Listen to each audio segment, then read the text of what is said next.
जय साथियों, आज मैं आप सभी के लिए अलंकार का एक विशेष टॉपिक है जो कि अनुप्रास अलंकार, उसके भेद के बारे में आपको जानकारी दूंगा। सबसे पहले हम ये जान लेते हैं कि अलंकार होता क्या है। अलंकार का जो शाब्दिक अर्थ होता है उसे बोला जाता है आभूषण।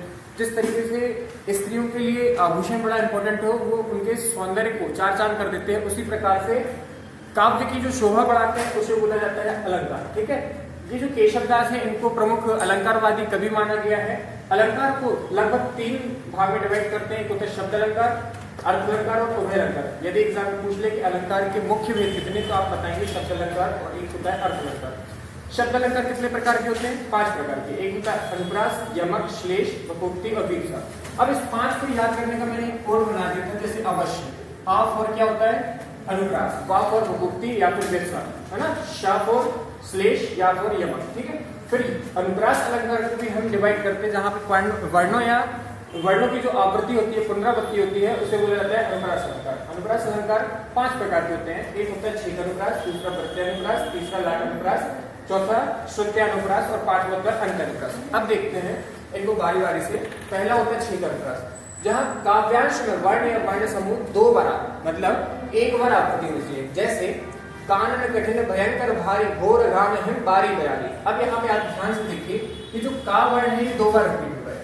भयंकर देखिए भा में भा और भारी में भा, ये 2 बार रिपीट हो रहा है। उसी प्रकार से घोर और घाम में घा 2 बार हो रहा है, बारी और बयारी में 2 बार।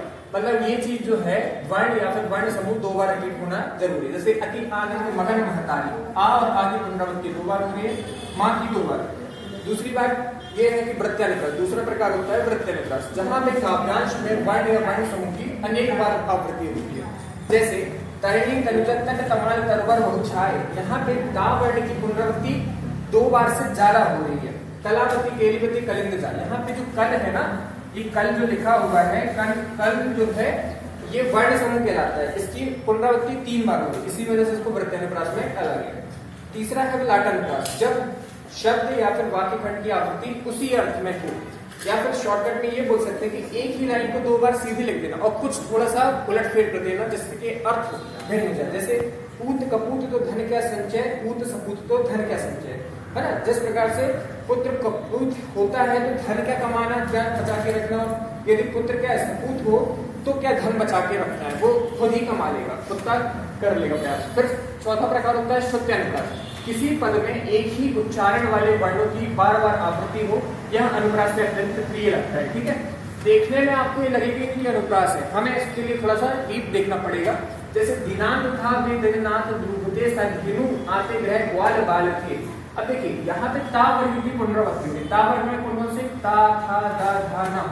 अब ध्यान दीजिए इन वर्णों को उठा के सीधे सीधे रख दिया गया है ना। जैसे दिन के अंत होते ही क्या है, सूर्यदेव डूबते समय सभी ग्वाल अपने अपने गैयों को चराते हुए अपने घर ला रहे हैं। ठीक है, अब 5वां प्रकार होता है अंत्यानुप्रास, इसी छंद के अंत में एक जैसे स्वर या फिर व्यंजन वर्णों का प्रयोग, अर्थात जहां पे आपको तुकबंदी दिखाई देती है उसे बोला जाता है अंत्यानुप्रास।